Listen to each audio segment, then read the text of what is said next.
I'm rambling on gambling again on Random Thoughts from McCrae's Mind, and this is part two of my gambling story of how I got started betting on sports. The last video did not get any pushes from YouTube, so this is going to be an unedited video since it's just me talking to myself at this point, and maybe you at some future date. If you happen to come across it, give it a like just for pity's sake, because these videos don't get presented after 2 hours if they don't get any likes or comments or subscriptions. When I left off, I had given up on my Las Vegas adventure on betting on sports and had gotten a job in investments. But I'd not given up on the idea of betting on sports. So I finished that year tracking my picks. And I believe I finished 40 and 46 for the year, which was a real shock because I didn't really think that was possible. So I tried it again the following season, picking games out of Dallas Morning News, and I believe I finished 31 and 34, which again was a huge disappointment. Now, I didn't really have any business thinking I could win because I was not reading previews then or even following college football much, but I had lost interest because I'd lost interest. But I still had a prediction bug and kept at it, even though I was actually working Saturdays, so I had no chance of winning whatsoever. But I finally gave up on the idea of sports betting, and I was working tons of overtime at this point, pretty much year round. So handicapping just kind of fell by the wayside for the next 10 years. Along the way, I'd also read that sports betting markets were considered efficient in a finance article. And I was a little surprised by that, but it explained why I didn't do very well, although I didn't have any chance of winning anyway, but any more time than I was putting into it. But as a result of that, I didn't even think about sports betting and never considered betting, and I wound up losing my investments job. And I decided to do the extreme early retirement thing because my working career was not really working out. And I thought I could make it with what I had because I don't have a lot of expenses and live a pretty minimalist kind of life, which it turns out it's really popular on YouTube now. So maybe I'm barking up the wrong tree with this betting stuff. But I digress. So when I quit working, which was in 2008, I still had a handicapping bug, but I didn't follow college football at all, and I just followed the Texas teams casually.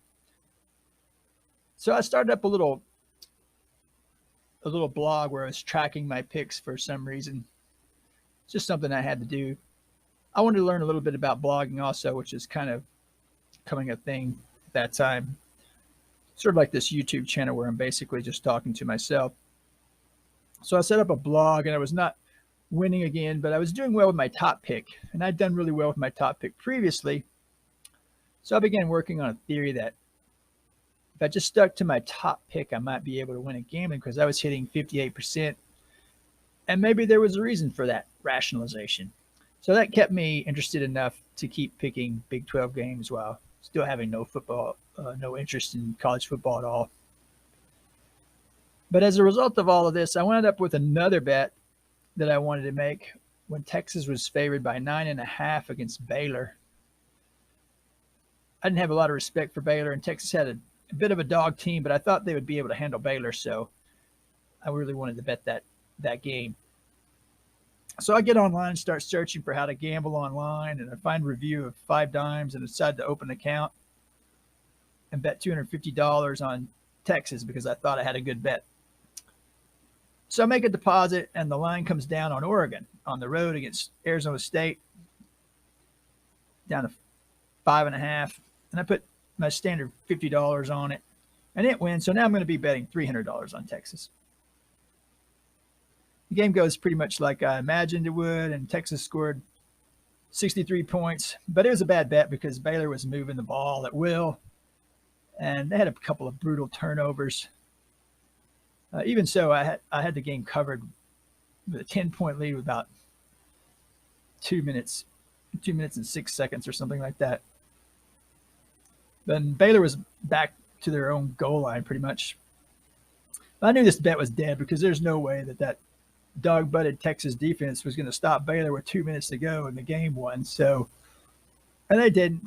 They went down and scored and put it in with like 6 seconds to go, and I lost my bet. So I'm done with gambling at this point. I swore off of it.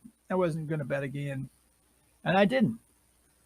But then the next season, or maybe it was the season after that, season opens up, and I get one of the best bets of my life with Texas Tech -2.5 against SMU. Now this is a line I just have to bet. So I get online and I can't access my 5Dimes account because it wasn't funded. I guess they closed it. So I go on the Covers forum and ask what the line is at 5Dimes, and I add the remark, "You don't see a line like that too often." And this was an early line, so I was quoting a Bet Online line because nobody else was out with lines. And that line moves like 6 points in 15 minutes. There's all these cover guys piled into it. Couldn't believe my eyes. My whole bet was ruined. This was right before Bet Online became a big time book. But fortunately, 5Dimes didn't move. That would never happen today, but it did happen this particular year. So I make my deposit, and that game wins easily, and I'm back to even as a sports bettor. So I read that sports books didn't really appreciate you withdrawing, you're winning straight away, which is what I normally would have done. So I decided to pursue my strategy of making my top pick each week and see how that would go. And I wanted to keep betting after all. I wasn't really interested in withdrawing. So, of course, that was exactly what I didn't do. I wound up putting in several bets that first week. And then the next week I put in 10 bets, and my whole account goes away. When I go 1-9, I didn't even think that was mathematically possible at that time. So I'm really upset now, but I had made the mistake of not betting at Bet Online to begin with because I had read a lot of bad stuff about them, and I didn't know anything about bonuses. So I had one more chance to get even by taking a bonus. So I wind up depositing with BetDSI with 100% bonus with a chance to get even. Now at this point, I had started getting a lot more serious about my college football picks because I had a pretty big skid and just got mad and just decided to open fire and start paying a lot more attention to college football. So I've got some pretty strong opinions at this point. So it's got some pretty good bets to make in my mind. I make some bigger bets, bets that I probably shouldn't have made. But I get back to even with this deposit when a lot of crazy stuff goes on. And I won't even get into because this is getting pretty long. So now I'm right where I want to be, but I got this big rollover. So I decided to decided to use a prominent pick seller's bets. He gave out some free bets. So I decided to use his picks and get me along and rollover because it's going to take me several years to make rollover the way that I was going. So I thought I'd try that as a strategy. And at this point, I wasn't aware of what the value of a half point was. So I'm betting pretty much everything that he's putting out on his free bets is half point worse. And he pushes like 7 times in 100 games, and I lose all of those. And then he goes on this historic downturn where he goes 2-21, and he follows that up later with a 2-23. And I lost half of my account just trying to put in some rollover bets. So again, I'm just about done with betting at this point. I'm getting pretty frustrated, but I'm still making my little bets and I'm learning as I go. And I figured out bankroll management after my little 1-9 fiasco. And then along comes another bet, and I just have to make it. So Baylor is playing Oklahoma State, and the weather is forecasted to be 27 degrees on Saturday night in Stillwater. There's no way a Texas team is scoring 40 points in a cold weather game like that. So I decided to put my whole gambling career on the line and get back to even. And if that game lost, I probably would have quit betting for good. I think I probably would have been done. But that game went basically exactly like I expected. Oklahoma State was really intimidated by Baylor's offense, so they were playing hyper conservative and just trying to run the clock and stay in the game. And Baylor was running stiff, and they were dropping balls. They couldn't really move the ball very well. But Oklahoma State, much to their surprise, they were moving the ball really at will. So I really had to sweat that game because after the first couple of series, Oklahoma State realized they could do whatever they wanted to. and they actually put 40 on Baylor that game. And but fortunately, Baylor couldn't handle the road and the weather, and that it went under the 80.5 total that I'd bet pretty easily, and I'm back to even for good at this point.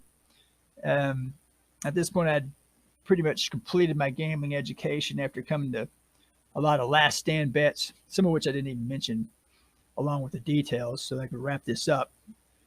And I learned about bonuses, and my handicapping was going well, and that's continued, and I've made a good amount of money gambling, so we'll at least retire as a lifetime winners as a gambler, and that's at least something to hang your hat on. So my gambling career it was almost derailed many times, and I was down to my last bet several times, but I lived to tell about it. And sometimes it was under pretty remarkable circumstances with some of the ways some of those games went.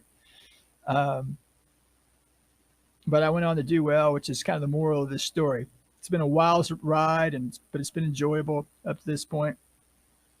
So that's a quick wrap up to end this long video, and I'll be starting my sports betting 101 videos with my next video if you care to watch.